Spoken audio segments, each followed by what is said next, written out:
Well, hello everybody. Good day. Welcome to the show. The Woke Bay is here. Hi Garrett. How are you, buddy? Howdy. I'm doing great. Doing all right? Good. Yeah. Interesting day here. I had another engineer crew come out today about the new studio. Feeling better about that one. I actually got help from a longtime friend, longtime supporter, Craig Backus, down in Texas. This connected world we're all in. When I bitched about it on the show, he heard it, and he's got some connections. He's a big networking guy, not network, but networking. No, it's good to have. And so he knew some people around here, or teams of people and whatnot. And so I kind of made my bitches known, and Craig did a little screening and got someone over here, which is great. It was cool to. It looks pretty straightforward. I kind of had some deadline times that I'd like to meet. Whether that's reality or not, time will tell. But it was cool to have a crew over here, get eyeballs on it, kind of get some idea of what I'm trying to accomplish here. So At least we'll step see. one on the long staircase to a new studio. Yeah, exactly. And it, like was the issue before, dealing with HOAs and all that kind of stuff kind of sucks. So trying to have them, as minimally involved as possible. There are ways, like what you're doing. They're more focused on the exterior of a property than the interior. So Yeah. it's like, okay, well, how do we limit what they need to be involved with, that kind of thing. So I was going to say, that's why I was a little confused when they were getting all in on how you're building an internal studio. I mean, I guess with like the structure of the house, it makes sense a little bit, but. Well, the problem is partly because it's a garage and there's multiple garages here. And so there's a garage door. So if you wanted to take that off and put a double door and a window and close it off, that affects the exterior. If you want to put a door in the side or a window or an AC unit has to go in there, that kind of stuff can involve them. It shouldn't, but no, it shouldn't. It will. So trying to mitigate some of that stuff. So anyway, Craig's come through. Craig's been around forever. And it's great how even being out here in Arizona, I can get, listeners jump. Well, it's fucking amazing. Not just listeners. I mean, the internet in general, if you just talk to the right people. Like right now with the Venezuelan migrant crisis, I've been in straight up communication with somebody in Caracas, Venezuela. Yeah. And we're just bullshitting. I'm just like, dude, what's wrong with your people? And he always sends back, what do you mean? We're all looking for better shit. Yeah. Like, that doesn't mean my shit. And he's like, yeah, well, it is now. Yeah, it is now. Yeah. We got teams on our side doing that. Oh, yeah. He's picking on me. He's staying there. He's actually in college and shit down there. But yeah. Interesting stuff. There, it's just like anything. There's good and bad with a super connected world. There's, depending on how it's viewed and how it's treated. It's just the reality. There's a lot of good. We wouldn't be doing this right now without and it wasn't but 10 years ago that it was much more difficult to do something like this, get voices out there. That'll be kind of a theme in today's show. Crazier though, because if it's 2014 would be 10 years ago and it was still pretty big with the internet. We're talking 20 years ago now. Yeah, no, but 10 years ago, 10 years ago, it wasn't as simple to get it out there. Like we take for granted. Yeah. From a podcast perspective, like, people, what I dealt with all the time was, what's a podcast? You make money with that?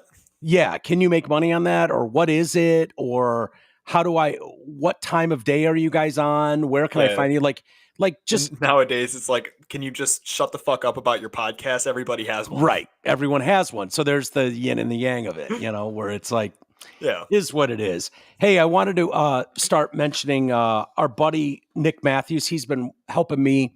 He's your insurance expert, our insurance expert. He's been a longtime supporter of the show. I lost so much of this paperwork when I moved, and I've been doing reads for Deer Lake Athletic Club and them. And I was like, Nick, I don't even know if you're still a member. I need to update reads and what. He's like, yeah, of course I'm still a member. I'm like, fuck, dude. I owe you some reads and whatnot. He wasn't concerned about it, which so many people are like that. It's amazing to me, but he's helping me with insurance here in Arizona. Mine will expire come Jan 1 of 25. And the people out here, when I go to the doctor, I've been to when they're like, what the fuck are you talking about with that insurance company? Like, they don't have any idea what I'm dealing with. Well, he handles my health insurance up here too. Yeah, he's great. Super easy to work with. Oh my God, he's the best, and he knows everything. So if you're dealing with insurance and stuff, this part of the show is brought to you by our very own insurance expert. Are you paying too much for health insurance? Are you uninsured? Health insurance can be confusing. That is the understatement of the year. Nick Matthews from Your Insurance Expert is an expert in health insurance, life insurance, Medicare supplements, so you don't have to be. Call Nick Matthews at 248-914-1173. That's 248-914-1173. I thought about having Chris Newberg here today. He got picked up on some Netflix show. I'm probably speaking out of school, but whatever. He's been tapped to do some work on some new Mr. Beast show or something. Oh, that's a big name. Yeah, it was funny. Chris is like, I don't know who that is, but I'm like, are you fucking kidding me, dude? It's kind of in some hot water right now, but that's a big name. That's a big name. It's a big name. So he's gone for a couple days, and Henson was going to join us, but he's got an appointment this afternoon, and so I'm like, great. Garrett and I will handle things, and which is just fine. A lot going on in the world. Kind of a recurring theme as usual with the daily news and what's going on. Chris Cuomo, we've got video of him. He is kind of shitting on the American media and apologizing to Trump a bit. After the second assassination, Cuomo opened his monologue during Monday night's broadcast of Cuomo by chastising those who have sought to downplay the incident or have suggested the public not make too much of it.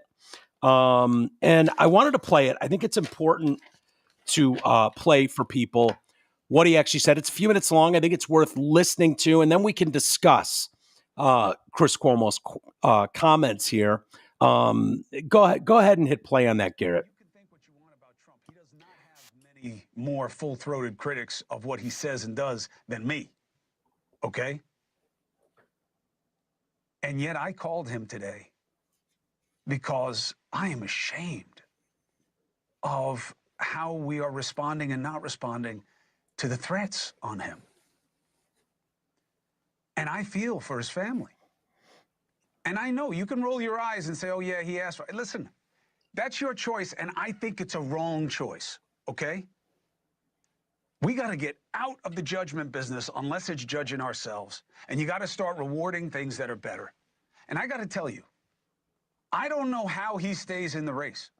I don't know how he got up after being shot in the head. And you people who try to mitigate that, you need to check yourself.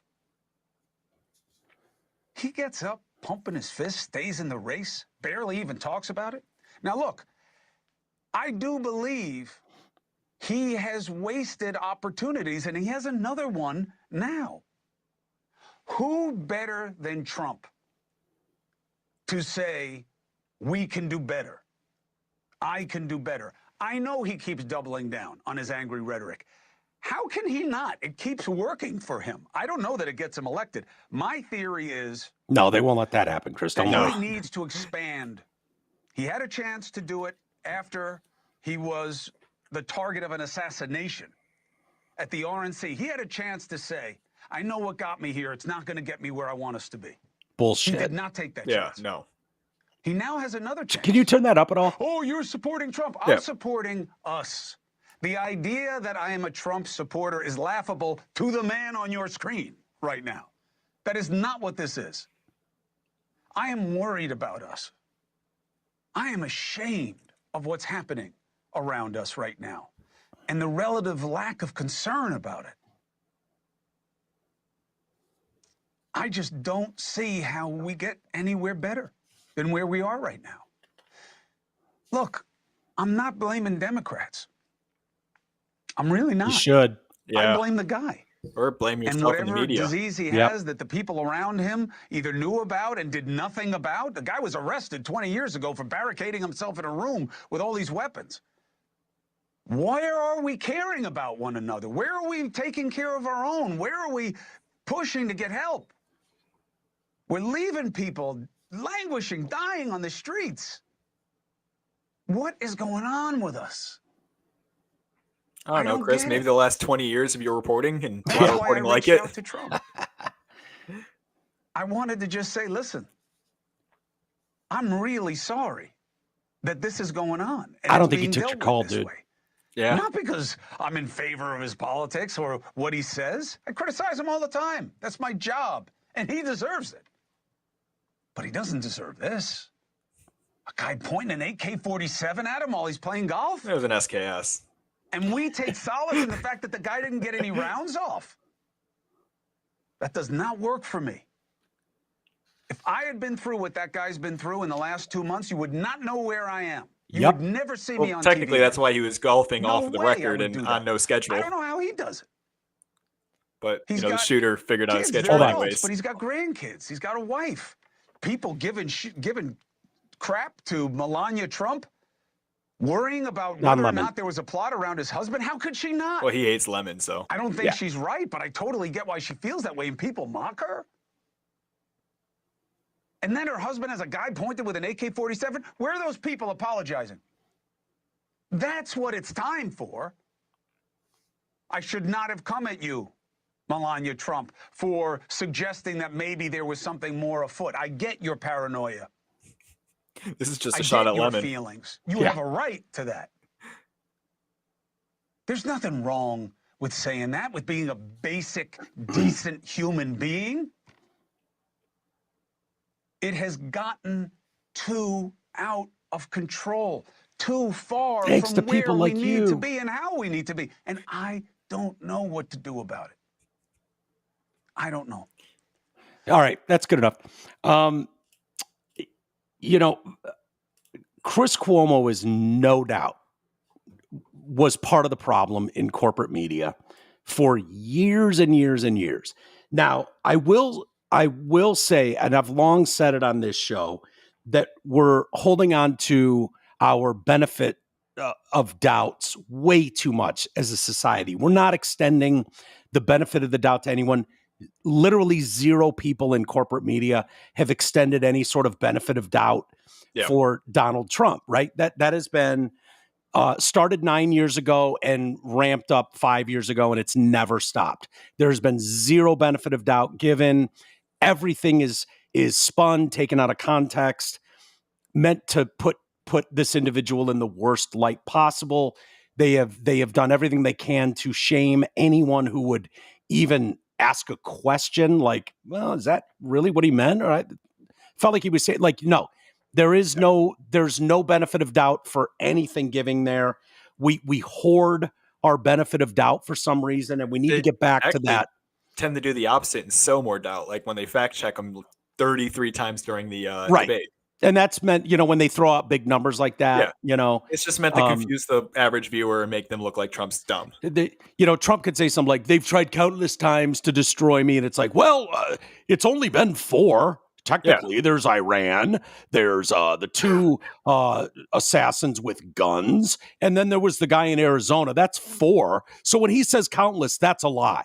Yeah. Like that kind of shit. And you're like, and it's just there to sow doubt in the American public and make Trump look worse.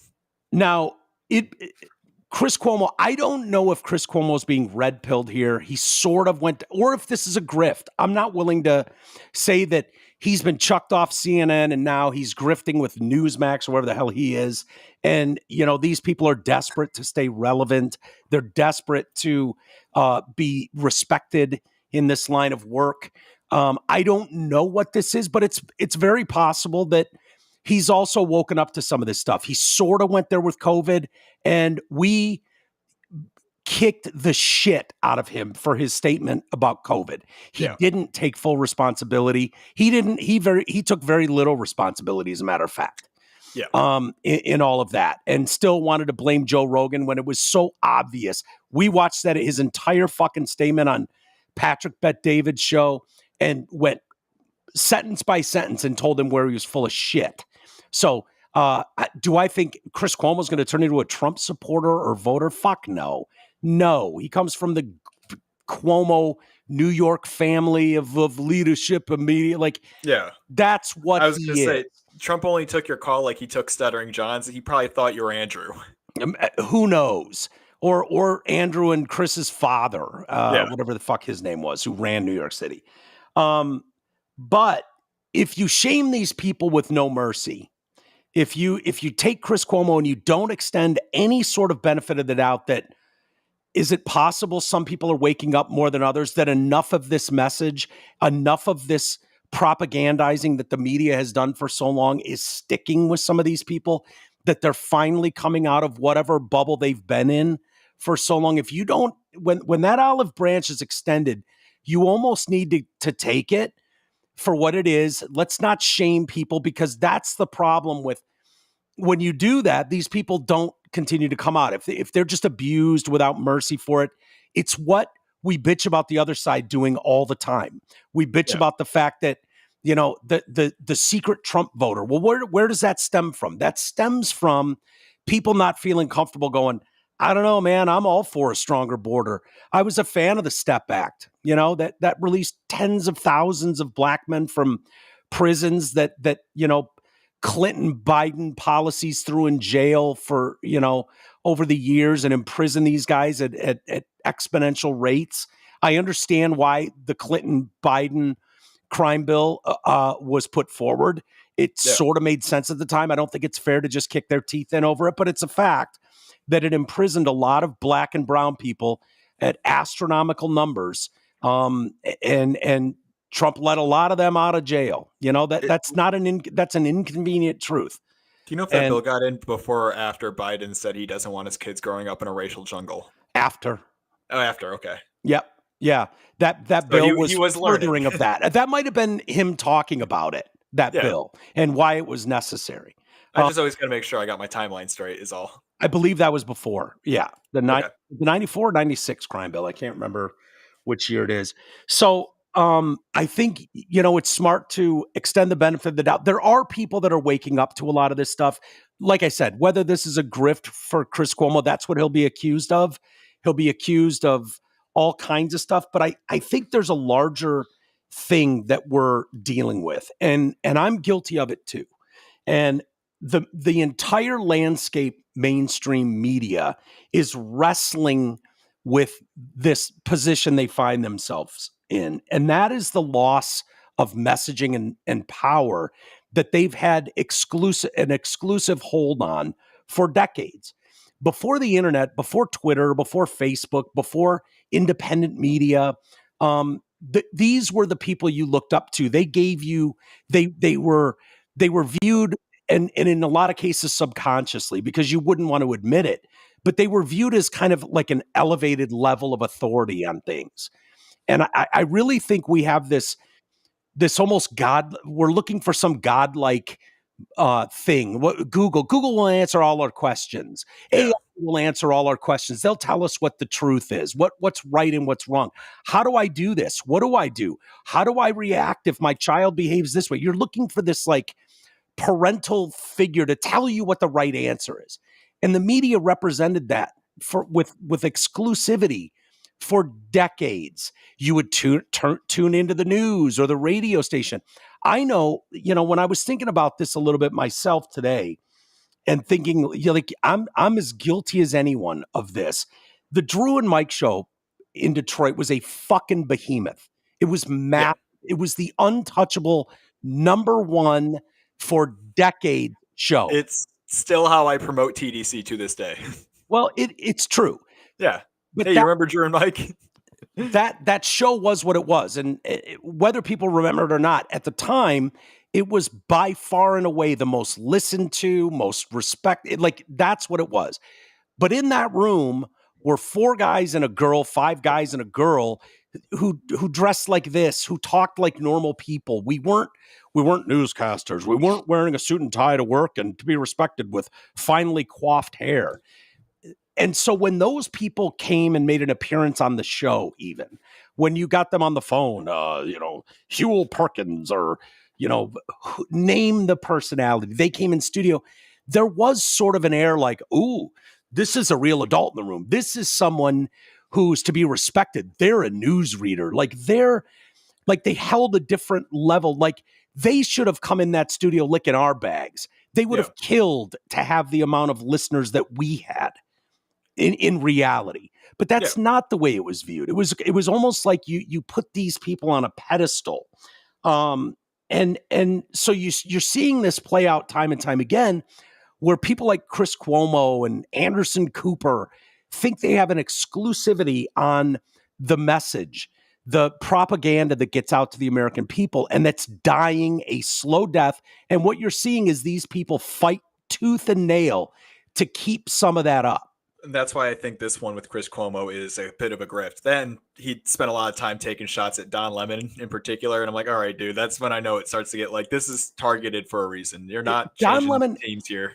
Don Lemon is a weird one because Don Lemon, I was saying long before Trump, I was saying he's literally the dumbest person on network news. He's the dumbest of all of them. I would give examples. I'm not going to go through them all now, but he was, when you watched him over a consistent amount of time, he was literally the dumbest man on television. And, and then he comes out as gay and, he's black. And it's like, okay, I see what's going on here. He's made himself unfireable because of these stupid characteristics that no one actually gives a shit about. Yeah. And, so I don't think Chris Cuomo's stupid. I think Chris Cuomo is probably used to coming from an elitist family with elitist family members, and he's educated and he's used to holding a mantle position of authority. Like he's the one delivering the message. He's going to tell you how to think. He's going to tell you what the truth is. He's part of the most trusted name in news. Like those things matter to those people. And so is he waking up to something like we're not able to just say bullshit time and time again to these people? They're not buying it like they used to. They're not just falling in line like they used to. Is that going on? Or is this just, I don't know. I'm willing to extend the benefit of the doubt in this situation because I don't think it's helpful to just go, go fuck yourself. He did tremendous damage. Chris Cuomo is personally responsible for the damage he did during COVID. Those people are not blameless. These people are not blameless in a first or second assassination attempt of Trump. And I'll show you proof of why that is coming up here in a moment. These people are not blameless. And it's going to be really fucking hard for these people to admit there's a problem. A lot of people have substance abuse running in their family, and they'll tell you how you cannot address a problem if someone's not willing to admit there's a problem. So if you have an alcoholic in your family, it's why it requires hitting rock bottom for someone to finally give in and admit that I'm powerless to this. I can't stop myself no matter how many times I wake up and feel like shit and tell myself it'll be different going. Like, no, it's very, very hard. That is step one on this 12-step program is admitting you have a problem. Right. And the media has not been able to admit at all. And we talked about it a little bit yesterday with Henson, how these people have, the problem was if Trump were killed by one of these assassination attempts, it would be doubly insulting to me to see these people feign like they give a shit or like they had nothing to do with this or you couldn't see this coming. Yeah. Some of us have been calling for this for a long fucking time, that this inevitability is so easy to see, so easy to predict. And for them to not take any fucking self-reflective measures or accountability for Russiagate, for COVID policies that strangled the middle class. Didn't fuck with the elites, didn't fuck with them. Their kids still got to go to school. Elite schools, private schools, that didn't affect them in the least. It affected all of you. It affected you and your small, tiny business that doesn't have the ability to stand up for yourself, that doesn't have a bloated voice telling you how to behave and feel. You're a small military member who's not willing to just go along to get along with the jab, who has questions about, brand new technology that we don't have any data on long-term effects about. You can be fired. Fuck off. Well, that's a big deal to a career military guy or to a career nurse or that aren't going to just fall in line with that message. And people like Chris Cuomo really push that forward, really shame those people like that. You should be able to go, you know what, man, I don't know if I got ahead of myself. I thought better of myself. I don't know what makes me think I know more than everybody else. And I'm going to dictate to all of you how to feel, that your questions aren't relevant, that you're stupid. You're just some fucking MAGA. I'm going to slander you and just call you extremists for having questions. Fuck you, man. No, that's not how this works. And so I really think the media is grappling with this. So when one of them falls off that perch a little bit, maybe that's what it takes for them to see a little bit. If that olive branch comes out, I'm going to take that olive branch and go, we'll see, we'll see.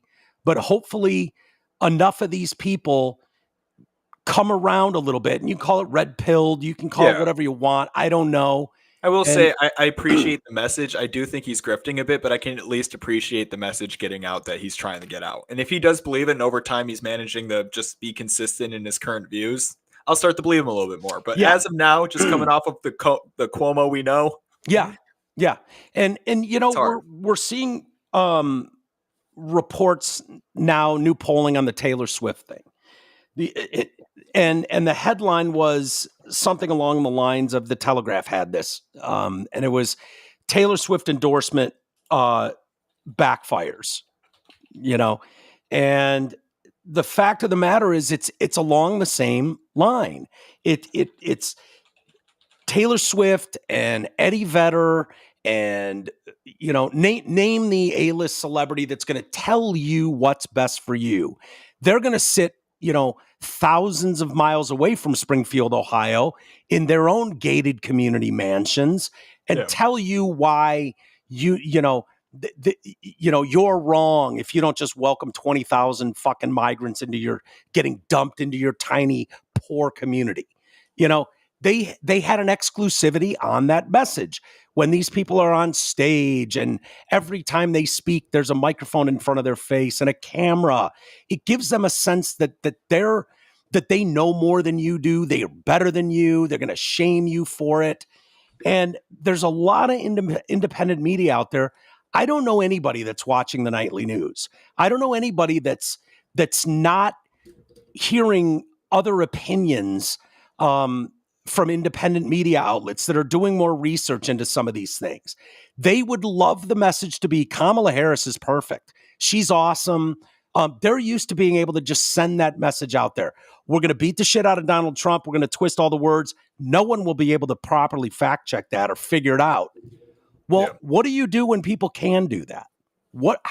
How do you shift when you find out that oh no, there's a lot of people that can fucking absolutely fact check the shit out of you? What do you do then? So just go ahead. I was going to say, just like you said, in the last 10 years of how fast we can share information, I feel like the government is kind of just now realizing that we're able to share more information than they can even kind of share before they are able to change the narrative. And that's what I think we're starting to see in this election more than ever, is how much they can change the narrative before we catch it. And look what's going on with independent journalists right now. It's remarkable. Like what happened with Thomas Crooks, right? The first guy that shot Trump in the head. His shit was scrubbed before we knew his name. Gone. Oh yeah, there's ongoing investigation.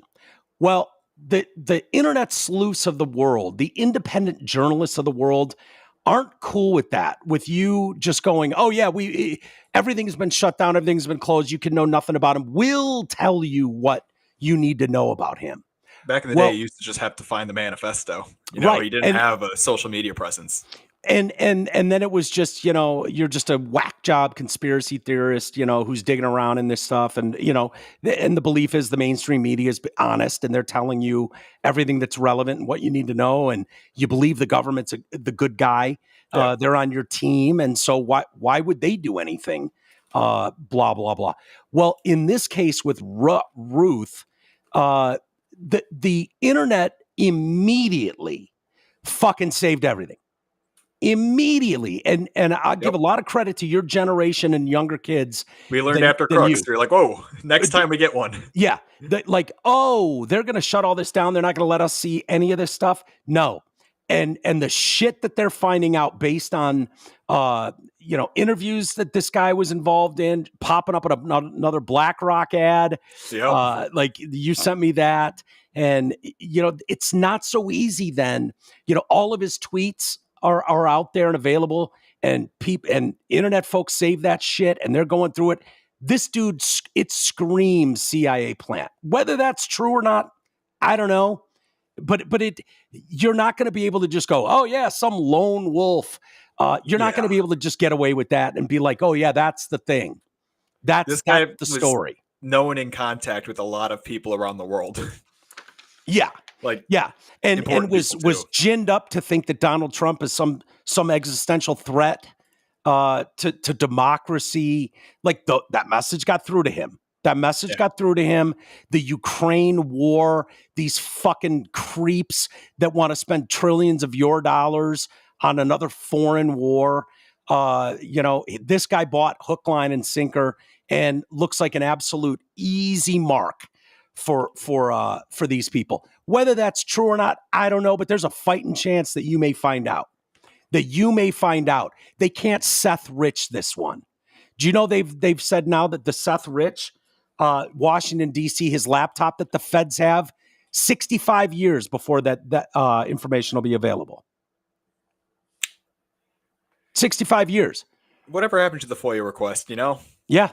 No, they'll just get information. They'll just block that. They'll get a court judge to block that. They tried it with COVID, tried to make the relevant information on COVID 75 years, and the judge blocked that, thank God. They tell the feds to do something, and the feds tell them to eat shit. Twice they've told them to release the Seth Rich files, the laptop. That won't happen. A lot of people believe Julian Assange. He was the one giving Julian Assange information about the Democrat Party and what they were all about. Yep. And then he gets murdered at some random time, but in a botched robbery where nothing was stolen. So I don't know. I don't know if Seth Rich was. I don't know, but you're not just going to be able to bury this shit. People are learning, and they've done that with this Ruth character. I don't know where that goes.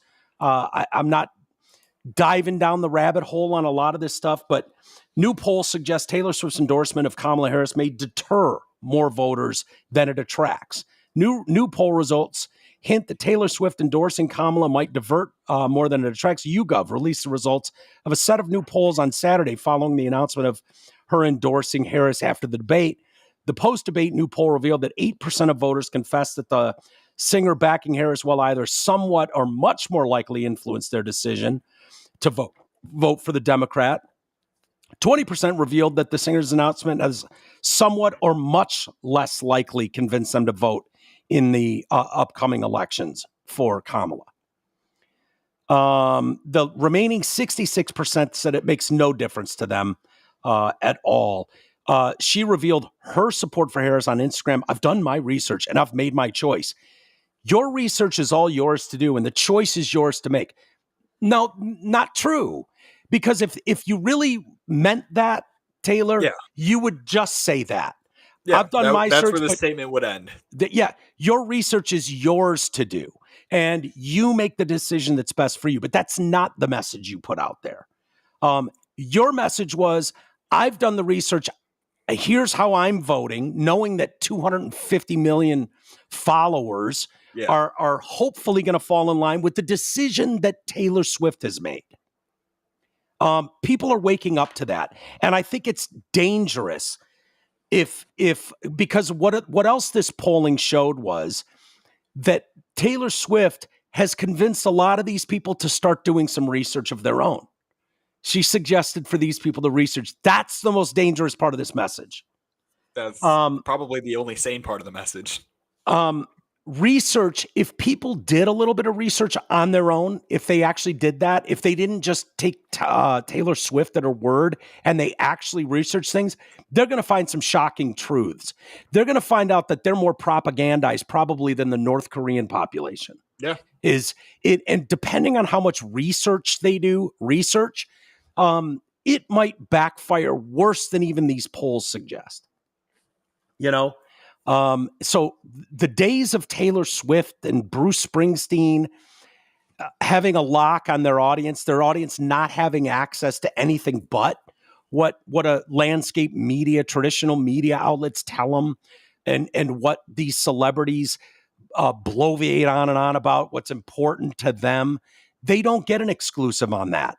And the fear has to be from these warmongering psychopaths that run your government. It's pretty fun. You don't have to dig that deep to see what they're about for real, what their interests are for real. And it doesn't include you. It doesn't include making your community safer or better. It doesn't include that at all. So the more people that wake up to that, the better. If you ever just want to wake people up, tell them to just put up 2 like Google pages. One is just the current stock trends, and the other one is how different people voted in Congress. Why? What does that show you?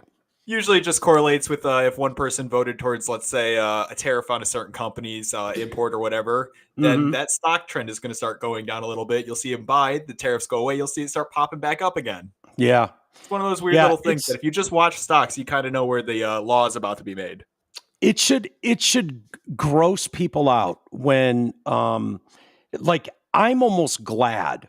I think it should send a message to people when you see people like Tulsi Gabbard, when you see people like Bobby Kennedy, who they're going to slander and they're going to call Tulsi Gabbard a fucking traitor to her country and a Putin puppet.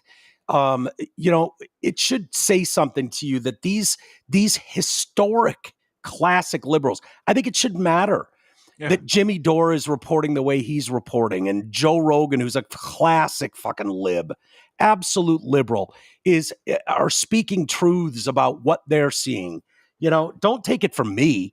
Take it from people who have been on team this for their entire fucking lives, saying stuff. And when you talk about the spooks that run the federal government, Bobby Kennedy endorsed Trump, but 200 Republicans under Mitt Romney and Dick Cheney and George Bush are all voting for Kamala. Yeah, good. Yeah, of course they are. Of course they are. Yeah, that is not the win you think it is, Kamala, to go, we're so proud that Dick Cheney and his wife are supporting us. Yeah, they know you're a puppet for the fucking war machine. That's what they know. The Halliburtons of the world are the BlackRocks of the world. She is an approved message. She will fucking go along with the war machine message, period. And so, of course, Dick Cheney's on board with that. He doesn't give a shit. No, all his money's in Raytheon. That guy is living on 1 million shares of fucking Halliburton in retirement. Okay? So that guy has all the interest in the world in making sure we not only tear down brown communities, for the record, all over the world, but then pay to fucking build them back up through his company that he sits on the board on. Like, it doesn't take a rocket scientist to see what's going on there. That's not a win. Having Dick Cheney's a fucking war criminal. He led us into the war in Iraq, endless foreign wars through bullshit and lies. That government led us down there.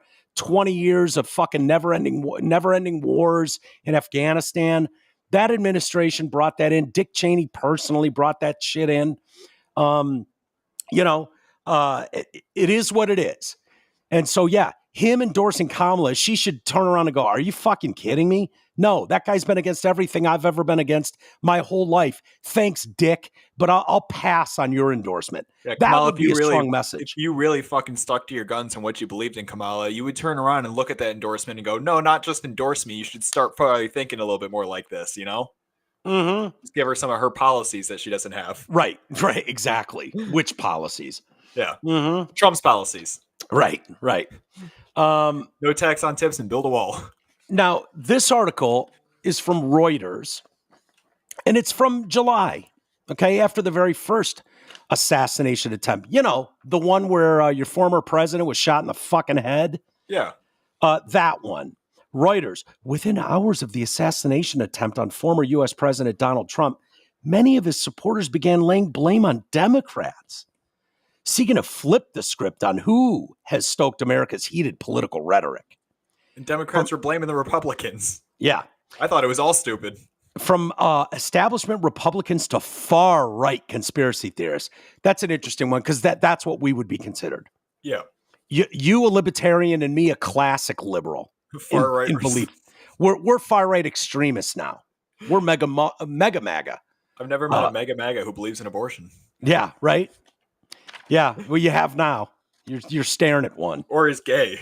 Yeah, exactly. From establishment Republicans to far-right conspiracy theories, a consistent message emerged that Joe Biden and other Democrat leaders laid the groundwork for Saturday's shooting by casting Trump as an autocrat who poses a grave threat to democracy.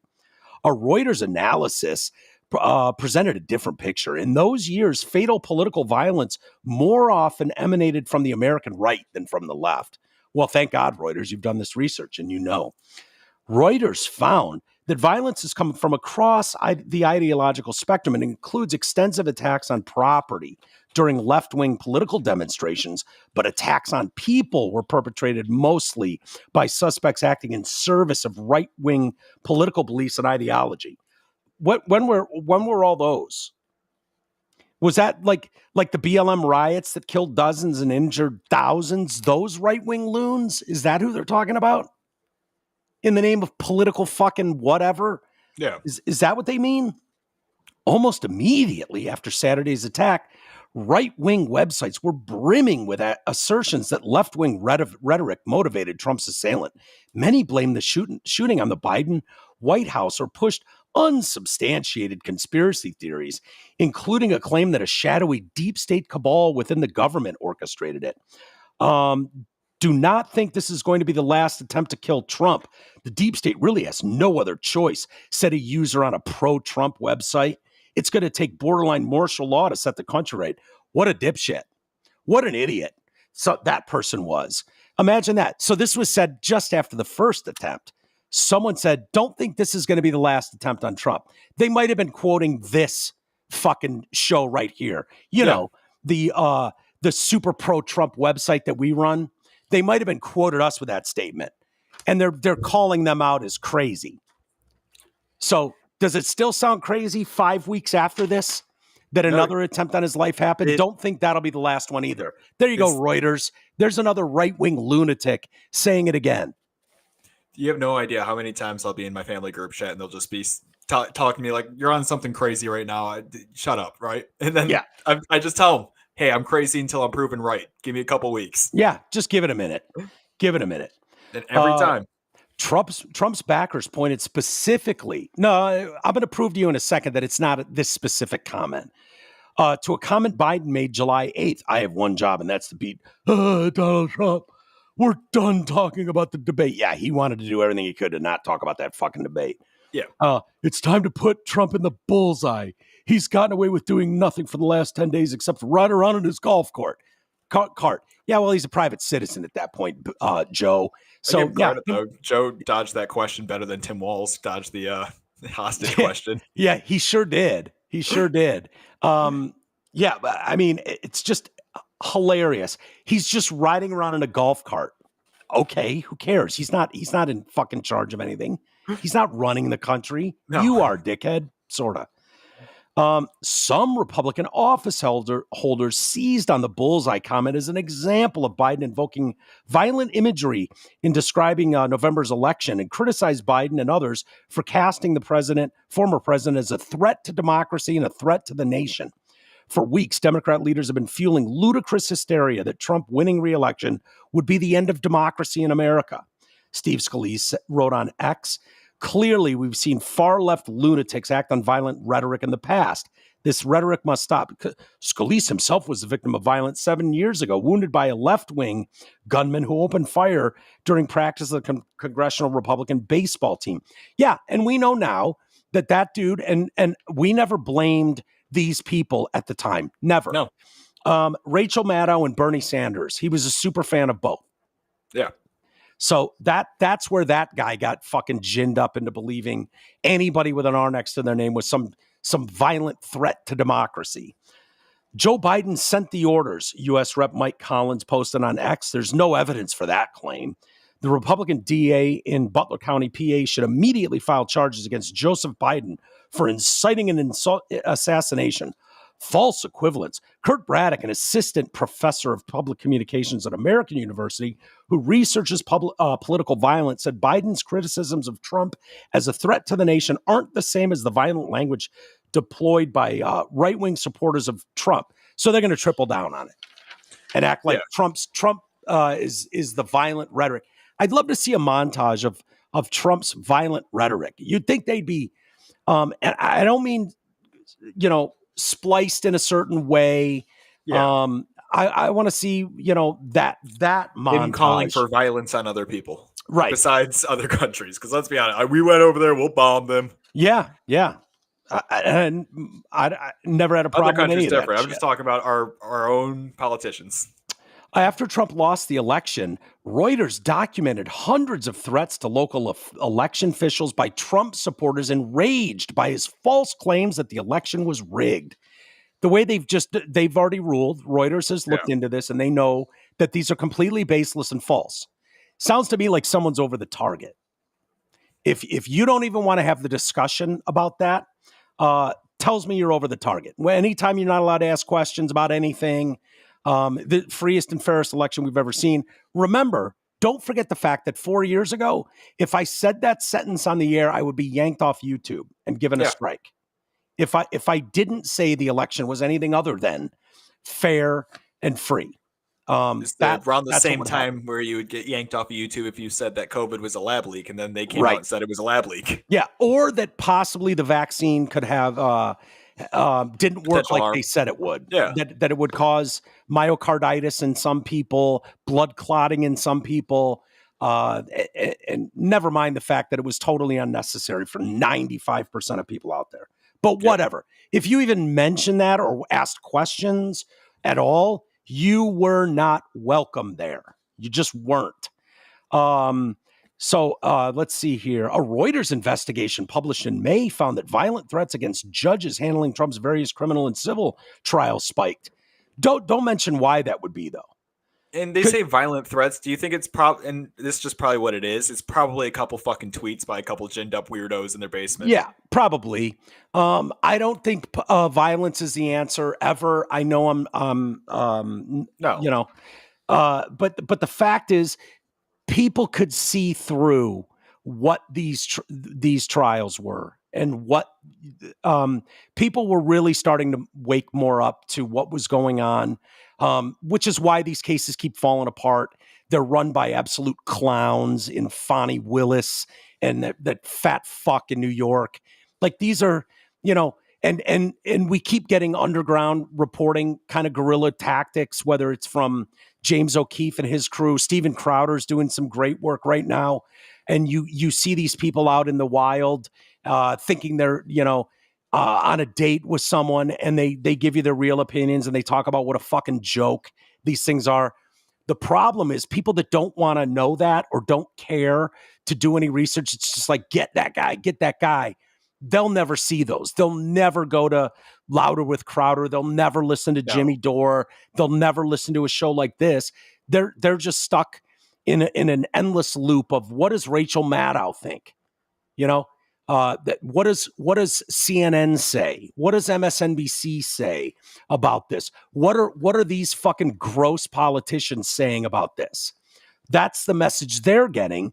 And so when you get these people off camera, off microphone, more times than not, you see this, that they're going, oh yeah, we all know this is a joke. Yeah, oh yeah, Trump's a real threat to democracy. Jesus Christ. They laugh about it. If you want to know Nancy Pelosi's real thoughts, look at the video that came out from the documentary her daughter put together on January about that was filming at the time of January 6th, where she took more ownership at that point. You'll never see that on the mainstream media. Never. No.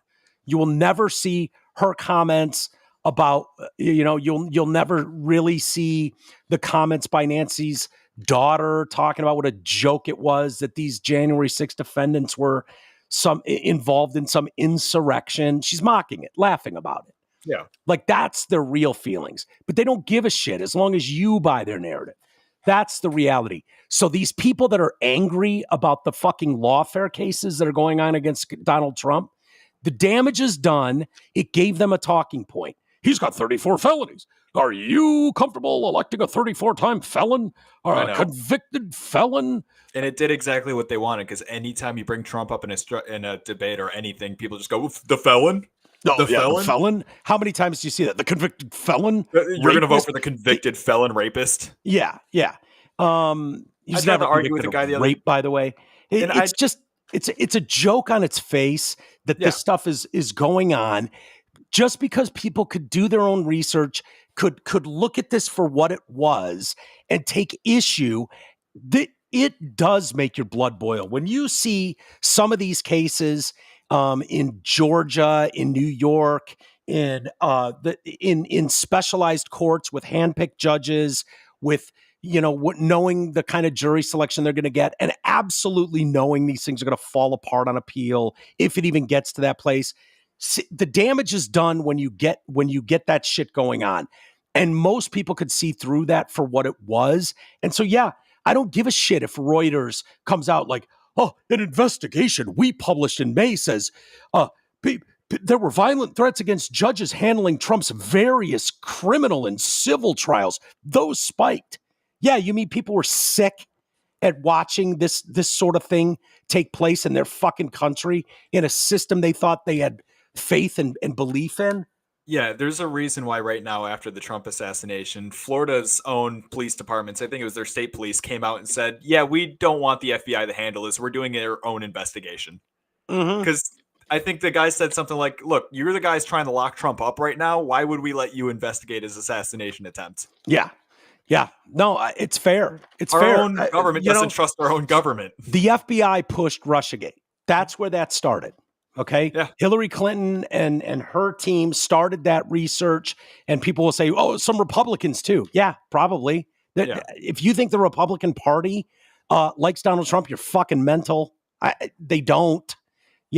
He's a threat to them too. Yeah. None of this. That's why 200 of them back Kamala. Exactly. He's also refused to unconditionally accept the results of the upcoming election and warned of a bloodbath if he loses. Reuters put that in a fucking sentence in their article, and they wonder where the problem is.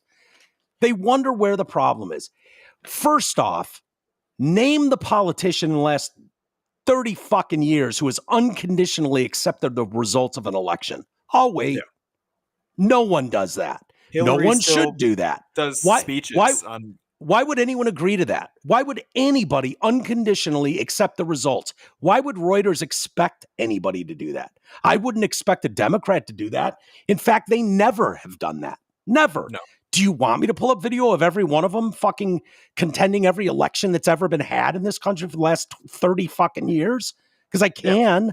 My audience, the people listening right now already know this. They know this. We've played those montages. So spare me, Reuters, with this shit. And warning of a bloodbath if he loses. Talk about horrible reporting and lies. That is a fucking lie. And Reuters knows it. Reuters knows it. The American people are waking up to this shit. They have a problem on their hands. What are you going to say, Garrett? I'm sorry. Oh, I was going to... I kind of forgot it. It's all right. All right. A Reuters review of dozens of Trump's campaign speeches found that violence was a recurring theme to take back our country. You mean standard every year political talk forever? Yeah. We need to take back our country. In other words, we don't like the way things are going. We need to take back our country. That's usually the first talking point whenever a new power is trying to take over for the last one. When it switches from Democrat to Republican, it's because they're taking back the country. It's a different way of saying hope and change. You can flower it up with hope and change and then do the same bullshit that everyone else has done. Disenfranchise everybody's thoughts and voice as you go. That there's nothing wrong with to take back our country. No. That nothing. So you found that violence was a reoccurring theme because of that? And Make America Great Again? Yeah, right. He encouraged police to be rough with people they were arresting and threatened to use the U.S. military to quell protests. Yeah, we all saw that. You mean the 564 riots that trounced all over America? I would have sent in the fucking I would have sent in the reserve as well. I would have. Those were not protests. Those are far from protests. Your First Amendment rights were trampled on during their fiery but mostly peaceful protests. And most people could see through that this isn't cool. You don't just get to go torch cities. You don't get to burn down police stations. You don't get to fucking light car lots on fire. You don't get to fucking murder people. You don't get to do billions of dollars of damage for your protest because you think your message is more important than everybody else's. That's not your protected right. That's not what that is. So yes, I would send in the fucking National Guard. Absolutely. No, you want to go out there and march. There are laws. You still need to abide by laws. You don't get to burn down some guy's small business because of it. In Santa Monica places. I'm in fucking LA, in Santa Monica, right? Some of those highfalutin, highbrow fucking, people on earth, and everybody's either boarded up or burned out. Yep. And that's acceptable to who and why? That's unacceptable behavior by these people. So yeah, taking back our country, police being rough and arrest people threatening to use the U.S. military to quell protesters. No, the thought was to quell riots that were going on all over the fucking country, Reuters. That's what the threat was. Biden has repeatedly condemned political violence, offered another denunciation immediately after the attack on Trump. There is no place in America for this kind of violence, or any violence for that matter. An assassination attempt is contrary to everything we stand for as a nation, everything. We'll debate and we'll disagree, but that's not going to change. But we're not going to lose sight of who we are as Americans. Fuck off, Joe. Fuck off. Yeah. Do you have the video there? Which one? And the second one I probably sent you about violence on the left. Yep. The rhetoric. This is a montage put together by someone. I found it on Twitter, X, which just kind of gives a nutshell of what they're talking about. So if you're a lefty, this is the rhetoric that leads people like Routh to, get involved and feel like, oh my God, this election, if this guy's in power, it's somehow a threat to democracy. It's a threat to our lives. He hates gay people. He hates fucking all this stuff. But here you go. Here's a quick montage of it for I don't even know why there aren't uprisings all over the country, and maybe there will be. People need to start taking to the streets. This is a dictator. There needs to be unrest in the streets for as long as there's unrest in our lives. Enemies of the state. Show me where it says that protests are supposed to be polite and peaceful. Do something about your dad's immigration practices, you feckless. When they go low, we kick them. How do you resist the temptation to run up and wring her neck? The biggest terror threat in this country is white men, most of them radicalized right up to the right. I thought he should have punched him in the face. I said, even if you lost, he insulted your wife. Yes. He came down the escalator and called Mexicans rapists and murderers. He said, well, what do you think I should have done? I said, I think you should have punched him in the face and then gotten out of the race. You would have been a hero. I'd like to punch him in the face. I said, if we were in high school, I'd take him behind the gym and beat the hell out of him.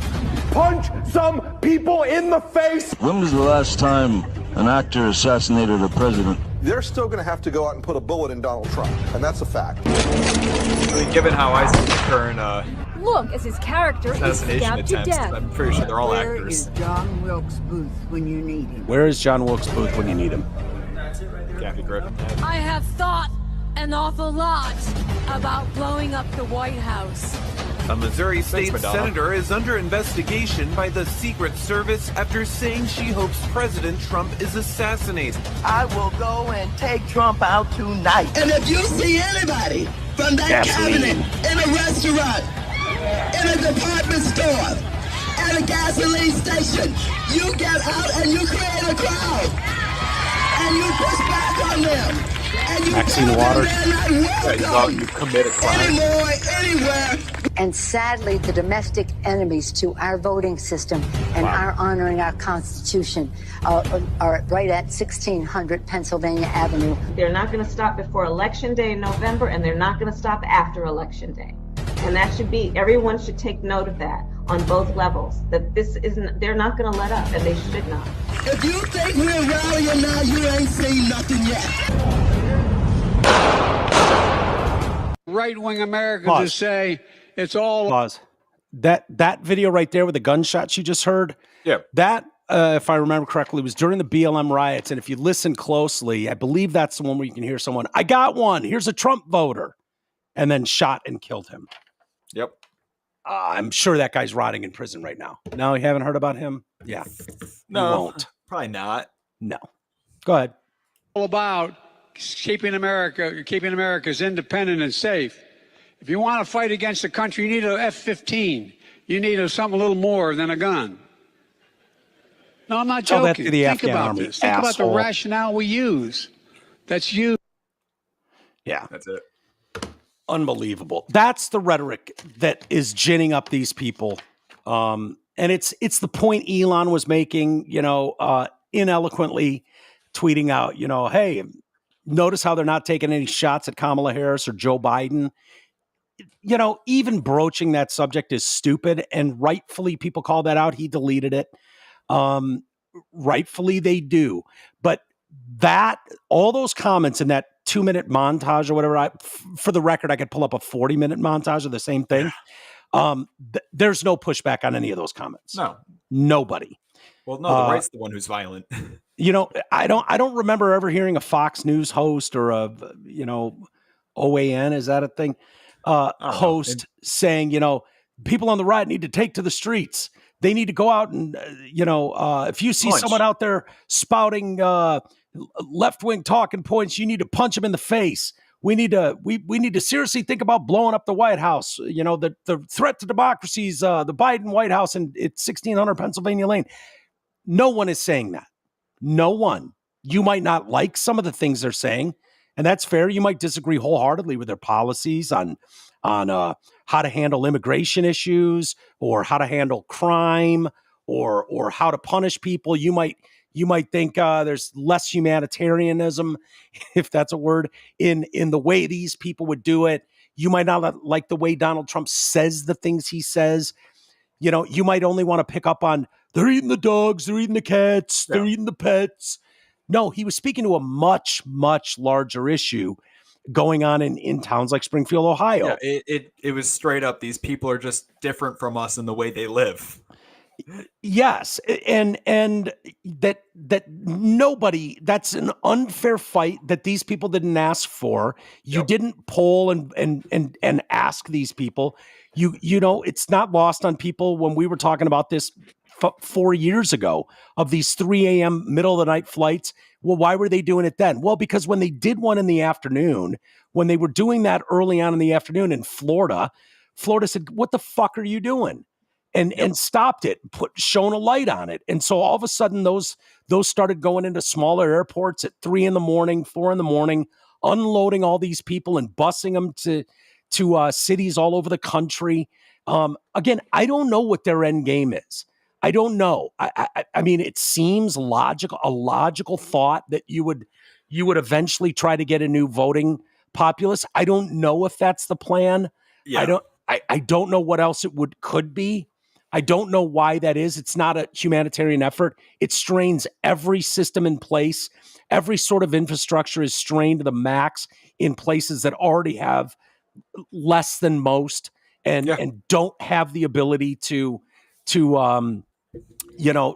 take that on. They just don't. Those communities don't have that. But you know what? That's dealing with it now. He had a perfect example. A migrant came in, fucking T-boned his car, totaled it, and then sped off. And there's nothing he can do about it. They can't track the guy. They don't know who he is, where he is, what's going on.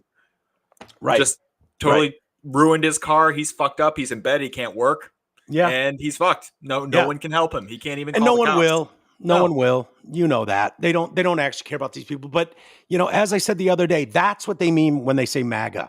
They mean the lower middle class of America. That's all they mean by that. When they're talking about MAGA people, when they slander all of those people, they're, you know, that's who they're talking about. People that don't have a lot and certainly have no way of getting a message out.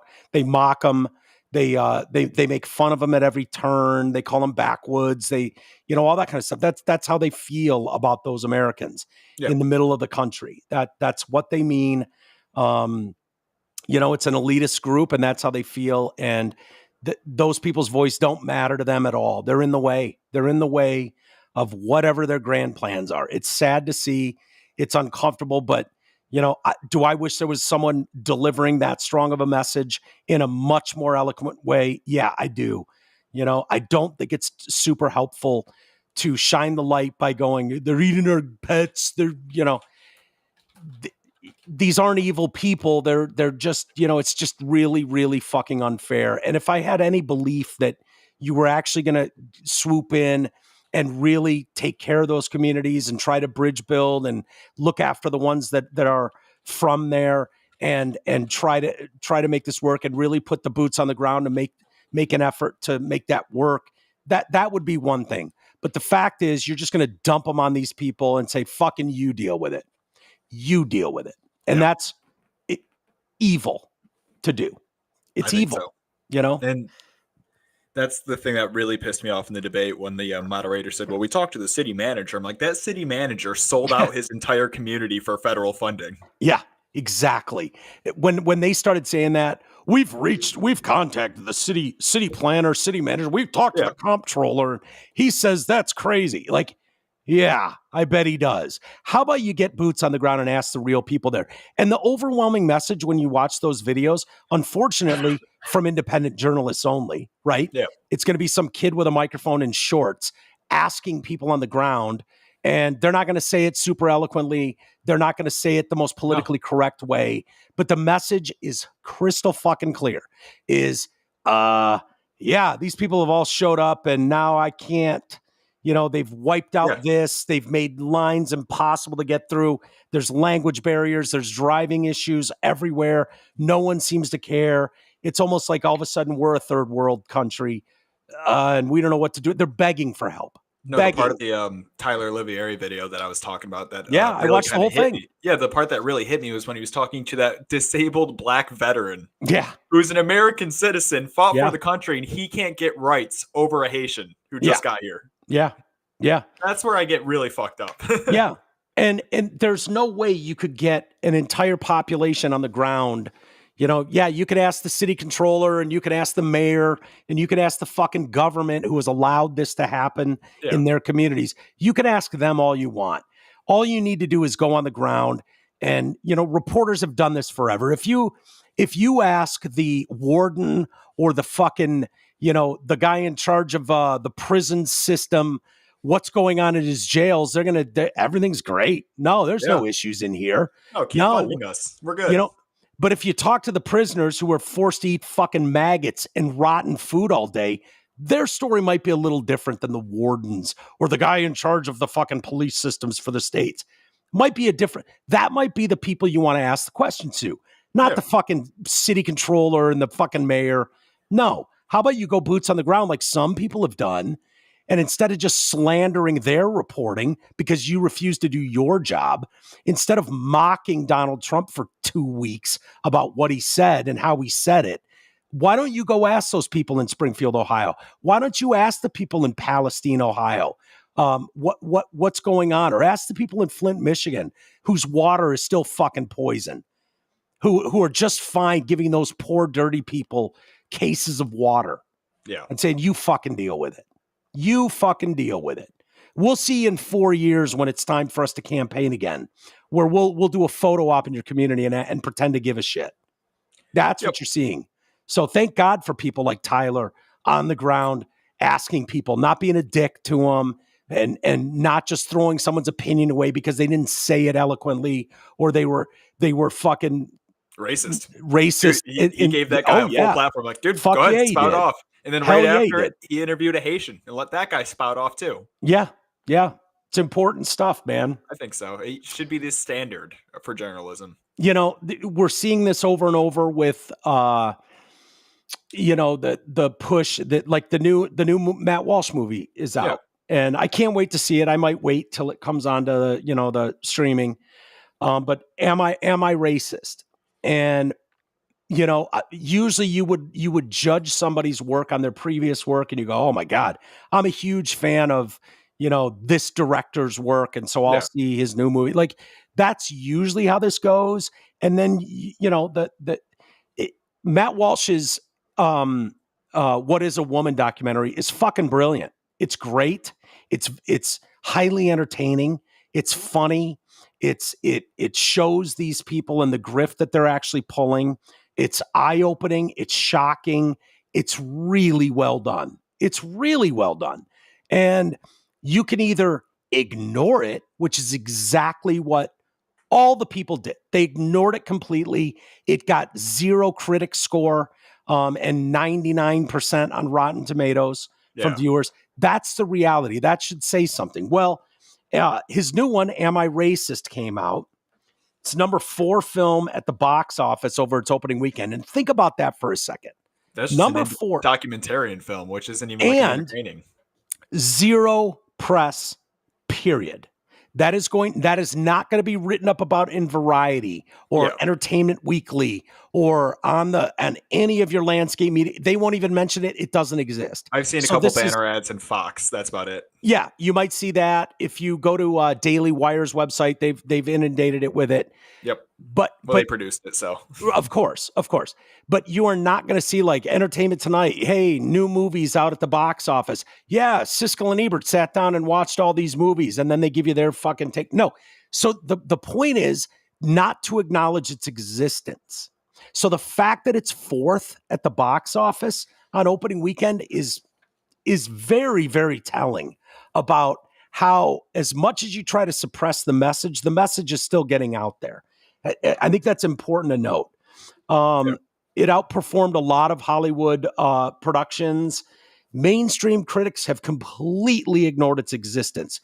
Reviewer Jeremy Johns, who has almost 2 million YouTube subscribers, was accused of being, what do you think? Racist. And he was attacked on social media after daring to post his reaction on his channel. He went and saw the movie. The best part is his reaction was, it was all right. I thought it was a pretty decent documentary. Yeah. That's he had probably some nice all things it to was. say about, he had some nice things to say about Matt Walsh. The left has labeled Jeremy Johns a racist and a sellout simply for reviewing my film, Walsh posted. This is how they play the game. Viciously denounce anyone who positively acknowledges the existence of the film so that other critics will be too afraid to follow suit. That's a very critical takeaway. The message is sent to someone like this. Holy fuck, I'm going to be, they're going to put the bullseye on my back and attack me if I just do my job in the mainstream. Now, independent people don't give a shit. No. They'll talk about it. But you cannot be at Entertainment Tonight and go, hey, I saw the Matt Walsh documentary over the weekend. Boy, it's going to ruffle some feathers, but it'll make you think too. You can't even do that story. It's how dare you? Yeah. How dare you? It's always even more annoying to me because it always comes from the community who says, well, art's supposed to push boundaries. Right. Yeah. Every time. As long as this is a boundary push, right? Yeah. So that is not lost on any of us, that you have to think twice before you just give your opinion on something, before you take in something yourself and then feel confident in giving an opinion on it. It might not be a positive opinion, but as a critic, that's the job you do. I still think movie reviewers as critics is the dumbest thing ever, but thank God for music critics go, I went and saw the new Motley Crue tour and Vince Neil can't fucking sing anymore. Yeah, I saw Kiss and they were lip syncing. Like, you shouldn't get an avalanche of people denouncing you as with some ulterior motive that you're evil and racist and you're homophobic and you're whatever. Like, no, you should be able to tell the people and they can judge for them fucking selves. Yeah. That's how this works. Matt Jarbo, host of the Hollywood After Dark podcast, said, midlife crisis Jeremy Johns is not the villain origin story I was expecting. Yeah, because that's not what happened there, Matt. No. Confirmed racist, someone says. Jeremy Jahns has always sucked. It's amazing people valued his opinion at all. Him being a racist and a centrist coward is not surprising in the slightest. That's always the best when it's like, now I hate him because he doesn't agree with me. He doesn't agree with me. Like, listen, I've been a lifelong Rage Against the Machine fan. I fucking hate anything those guys say, but I still love their music. And if they drop the song tomorrow, I'd listen to it. Of course. I can't think for the life of me why Jeremy Jahns would shine a light on a person like Matt Walsh and give him a shake, except that Jahns has a juicy offer from the Daily Wire in the form of connections or payments or some other form of transaction. Give Matt Walsh a shake. He has a bigger platform than Jeremy Jahns. Probably. Yeah, he probably does. I feel like Matt Walsh, with the whole backing of the Daily Wire, has a bigger platform than a 2 million subscriber YouTube movie reviewer. Yeah, I would agree. John's review of Am I Racist has more than 400,000 views. He starts off the video saying he initially thought maybe I should just skip this one, but ultimately decided to see and review the movie. The fact that entered my mind is kind of one of the points this movie makes. See how that works? Yeah. He had heard Am I Racist being described as a conservative Borat and decided to watch it because the movie was available in theaters. He said he appreciated Walsh's method of asking a lot of questions in the film. Matt Walsh is surprisingly funny. That was the takeaway. I think of him as very dry and not terribly funny. His humor isn't just how direct he is. Right. It's kind of like an autistic humor. It's like, did he just say that?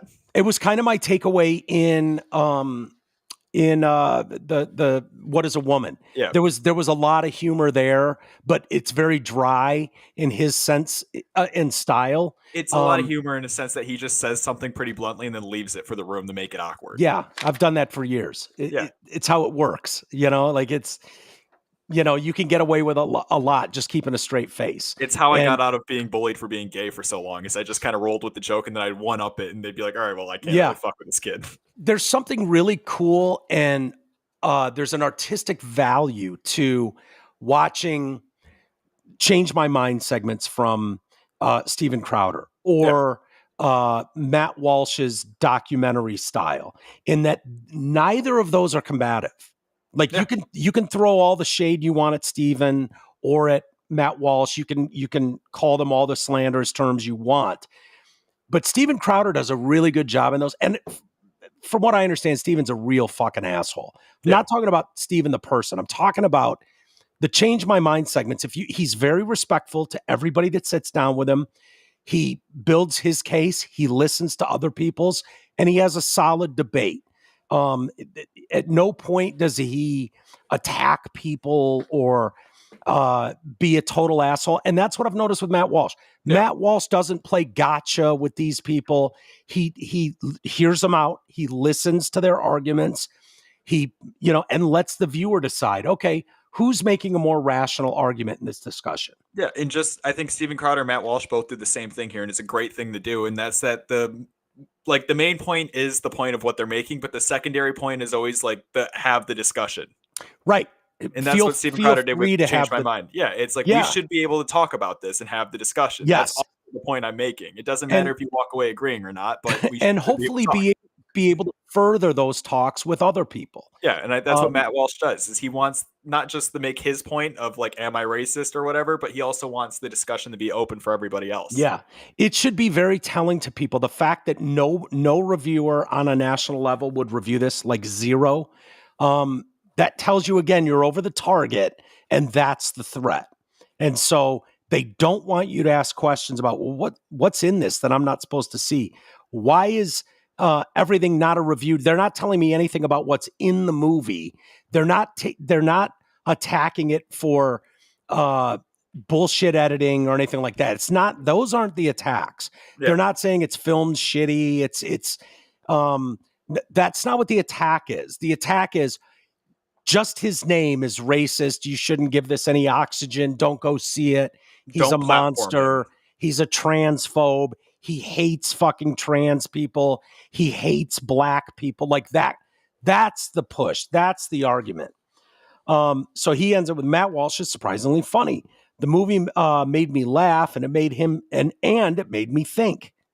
Crazy how that works, especially during scenes of regular people not living in the bubble who had no idea what Walsh was talking about when he started using terminology that's common among DEI activists and allies. I thought interesting questions or counterexamples worth asking or presenting were presented. Are these experts with their workshops and their books really trying to heal the world, make it a better place, or are they perpetuating the problem, keeping it around because they found something to monetize?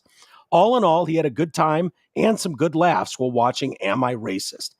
The film currently has a 99% audience score on Rotten Tomatoes and no critic score. That message is crystal clear if you care to take it in. No critic score. On a movie in theaters nationwide right now, no critic score. Yeah. That message is you agree with us or you're not welcome here. You agree with the message we put out there or you're not welcome here. That's the takeaway. I would encourage all of you to go see it and make your own decision as to whether or not.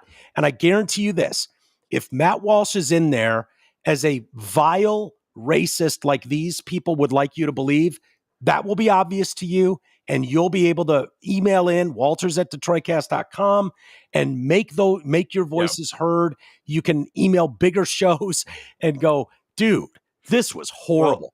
I didn't get any of those responses from What Is a Woman. None of them. I do want to make a final point too on this movie review because I looked up the actual video the guy posted. It's still up, and motherfucker left the comments open. Really? Yeah, the comments are actually. And this is why I think the left is getting so pissed off and why they can't argue. Let me guess. He's not getting ratioed to death. No, the comments are even saying the fact that Jeremy not only reviewed this movie but left the review up in spite of all the hate he's getting reminds me of why I respect him. He's getting love. There you go. All these comments are very Redditor's going to hate him for this neutral take, Lamau. Or the biggest. Here we go. Jeremy leaving the comment section open. I too like to live dangerously. Yeah. In fact, and they're saying that the fact that he's sitting here and he's open to all this is getting him actual more respect to the point where the video is 2 days old. It's still number 47 on trending in YouTube. Yeah. Good. And it's going to get more. The more shows like this and obviously much bigger ones mention this. He's put himself out there more by being the only one to write a review to do that. Accept the criticism. Yeah. I appreciate that. And understand how fucking hollow it is, how baseless it is. The problem these people are running into time and time again is it used to be the scarlet letter. If you got tagged with racist, if you got hit with that, it's a badge of honor now. It really is. Like I if someone wants to call me a racist because I call out someone's shitty behavior, good. Okay, great. Yep. You're entitled to do that. I get it here in my own fucking house. I don't care. I know who I am. I know how I feel about people. I know where my heart is. They throw around the term race. They throw around the term racist so much that it means nothing anymore. I get called racist all the time. I'm just like, yeah, okay. Anyways, great. What else? Yeah. Oh, in other words, you don't want to have the discussion about anything? Yeah. Okay, cool. Just say that. Just say you don't have a cogent argument or defense of your position. So that's cool. You could have just said that instead of throwing the R word around, because I don't know why you'd want to water that down. It had a very specific meaning for a lot of very serious people for a long fucking time until you weaponized it against people. Until you weaponized it for dare. How dare you take any issue at all with Tyreek Hill's behavior? How dare you question his fucking perfect narrative? You must be racist. Okay, so you don't want to have the fucking real discussion about shitty human being Tyreek Hill's behavior. Yeah. Okay, just say that. Save racist for where it applies. It becomes a race issue instead of a behavior issue at that point. Right. I thought this was interesting. I'm shocked by this. Kevin Hart's plant-based fast food chain. I didn't know Kevin Hart had one of those. No. But he does. He can't go anymore because they all closed. September 10th. They all closed their doors. All their locations closed. Just shocking. In a post, he said a heartfelt. You see what he did there?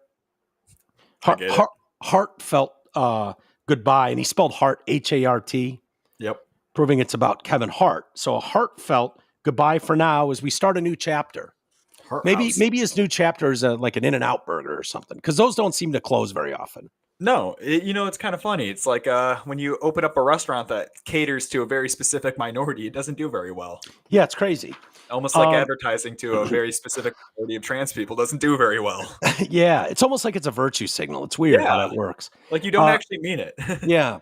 Thank you to our team, guests, and community who helped make the change we all crave. Did we all? No. I don't know who's part of your community, Kevin, but change we all. He should have just looked at how the Impossible Whopper is doing at Burger King and realized he should never have opened a vegan restaurant. Yeah.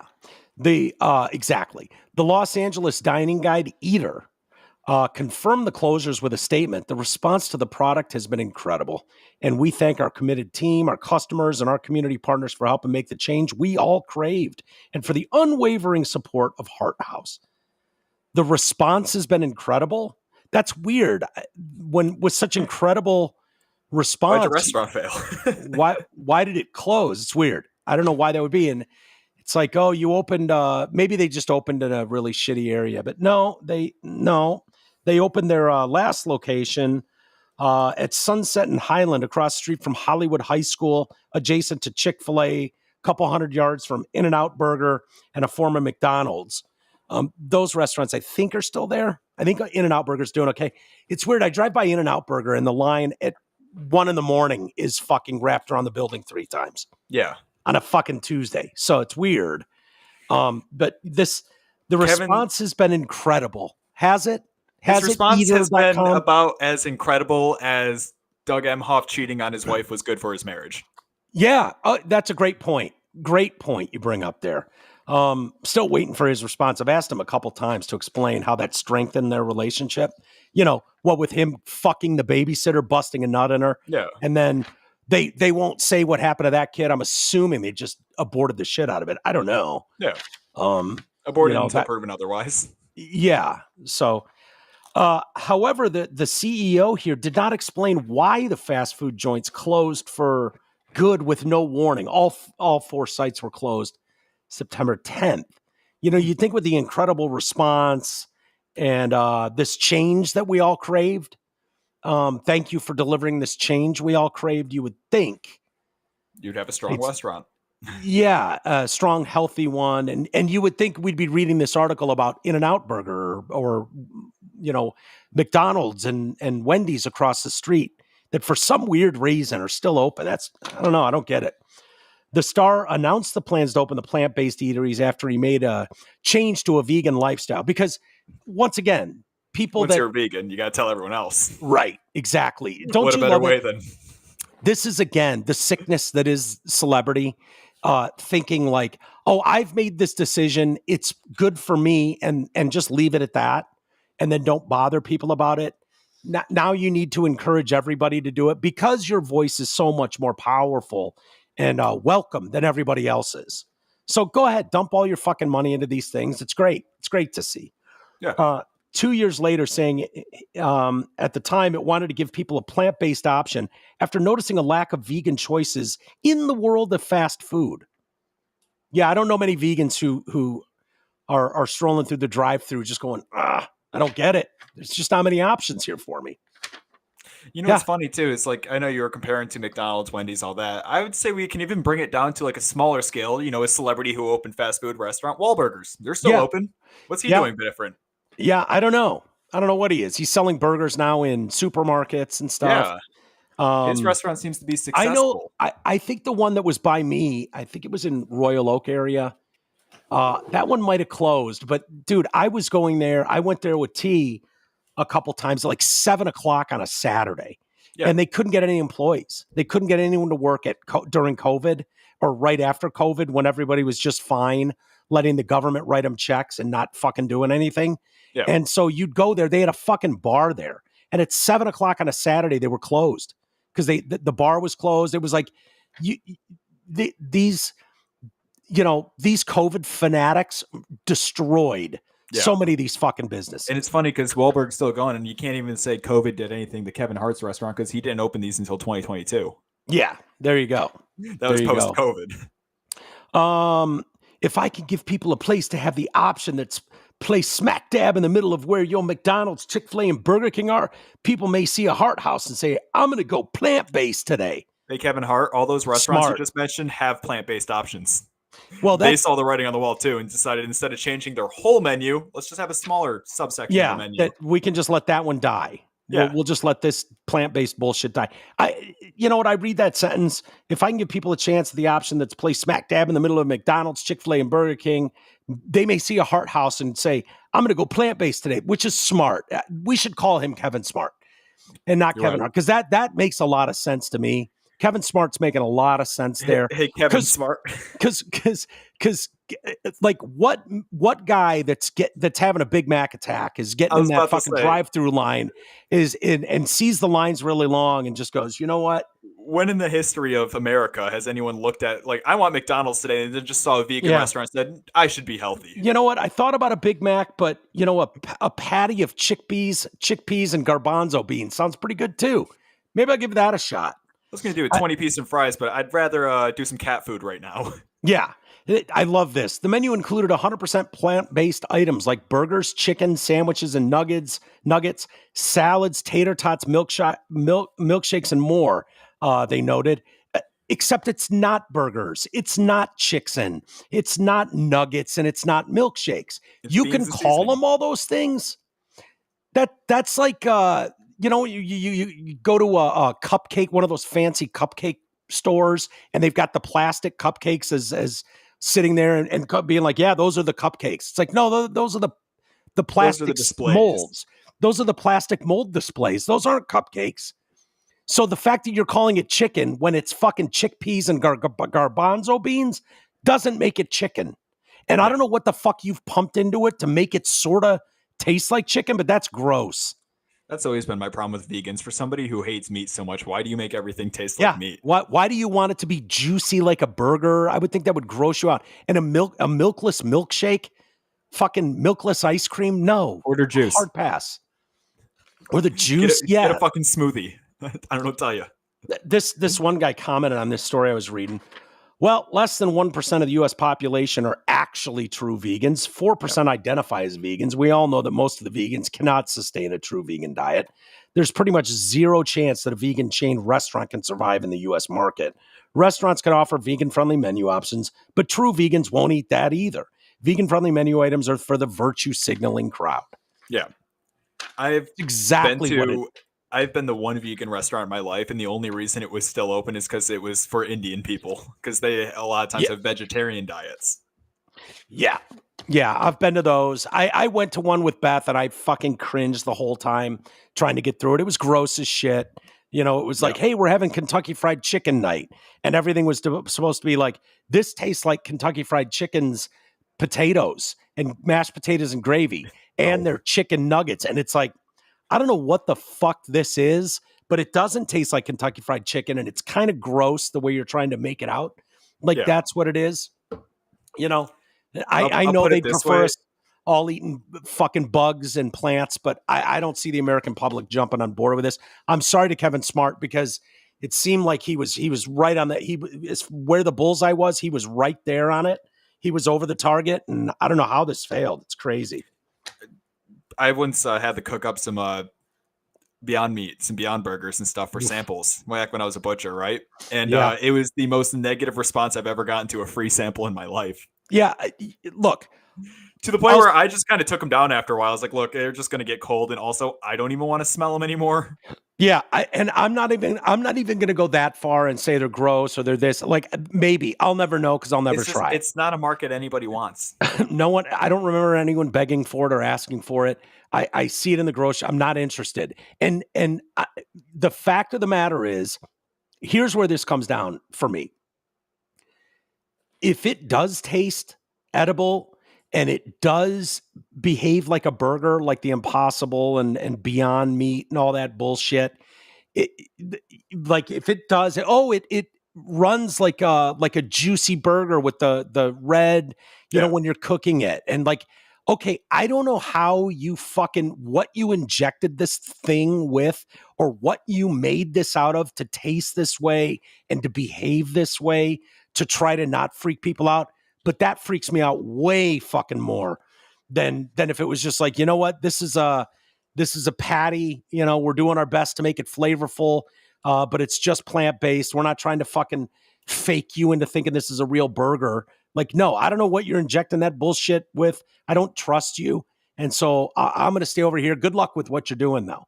Because we've always said, like, I've always said, like, it's retarded. Why would McDonald's have fucking salad in a cup?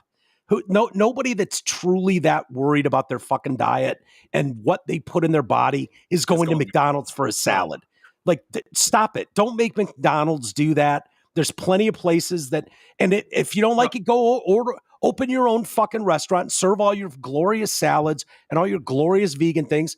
Give Kevin Smart credit for doing that. You tried. Yeah. You tried. It had the outcome I think it would have, but good on him for trying, I suppose. Because that's all I can ask him. Like, dude, don't force this on the Burger King crowd. Go open your own if you think it's so fucking awesome. Go ahead. I wonder what 20-year-old fucking struggling comic Kevin Smart would think about this. I wonder if it's hundreds of millions of dollars Kevin Smart who thinks this is a great idea. So he said he's closing down while he makes changes. Do you think his changes are going to serving meat or serving 3D printed meat? Who knows? Because I feel like 3D printed meat's the next thing up. Yeah, it seems like a giant virtue signal. This isn't where he is making his money, where he needs to go to make money. I don't think it's helping, whatever. It's a giant virtue signal. Kevin Smart has his own fucking vegan restaurant. Yeah, whatever. All right, let's do an email or two and get out of here. And then also just some breaking news. Because this is in our wheelhouse. Diddy had his bail denied. Oh, nice. Yeah, I saw that he was arrested. I meant to get to that. I've seen the indictment came down and he was arrested. We'll see where that goes. Do we have any audio of any of the indictment, or not of the indictment, but of what he's accused of?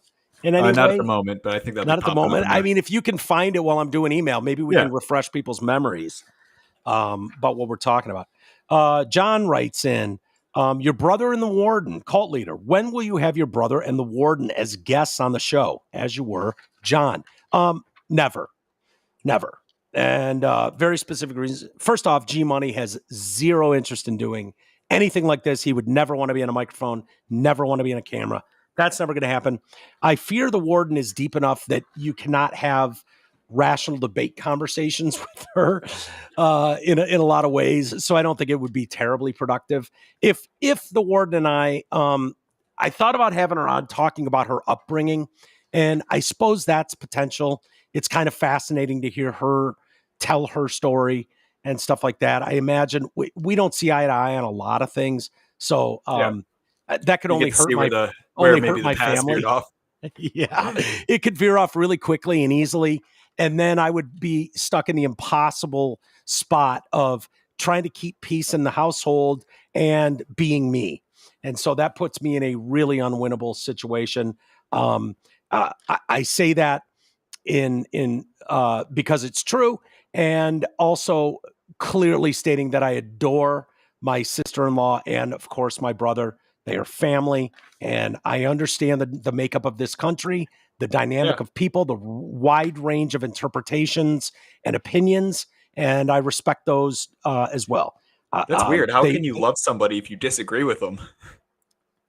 You were breaking up there. How can I love what? Said, how can you love someone if you disagree with them? That's not allowed to happen. Yeah, it's crazy how that works, man. Hey, look, I look to extend olive branches every fucking chance I get, and I try to detour away from where the family members and I disagree on things. I've talked about it before. I have a liberal elitist family on a lot of levels. West Coast. They are Northern California. My parents met in Northern California. My aunt and uncle went to Berkeley with master's degrees, PhDs. Like they see the world differently than we do. And that's just the reality of it. I love my family. I try my best to avoid those topics. I will broach some subjects with my brother just because he's pretty rational, even though he's got a lot of common sense. Smart guy. My brother's like that with me too. We disagree on a lot, but he's actually a decent person where you can talk to him. And I understand how rigged the game is. I understand better than most. I think you do too, Garrett, how impossible this country has put their people in, dealing with, something that was for the most part trusted on its face for decades and decades. It's very hard to turn that off and to not see the good in people or the attempt to be good in people. Yeah. So it's very hard to get people to understand what's really going on and how they're being treated and what the truth is. It's very hard when there's a massive push against that from all corners of their existence. It's sad, it's troubling, it's crumbling, but it's very hard for a lot of people to see that. It's unfortunate, but it is what it is. I give people the grace period to figure that out. Talk about stuff where I can and when it's appropriate, and I'm probably not great at that either. But yep. And while you're doing that, I think I got that audio of the what they were trying to charge him. Some of the accusations against Diddy. Yeah, what he was being accused of. I think there's some audio coming out from. Here you go. Maybe this will help. Yeah.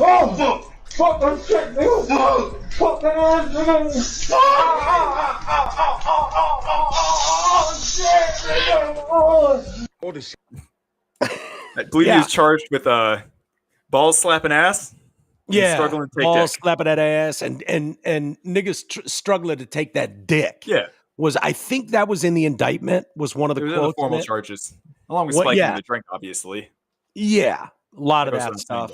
I don't know if poor Meek Mill's asshole is going to be brought into that, but it may be at some point. Maybe Meek Mill's asshole takes the stand.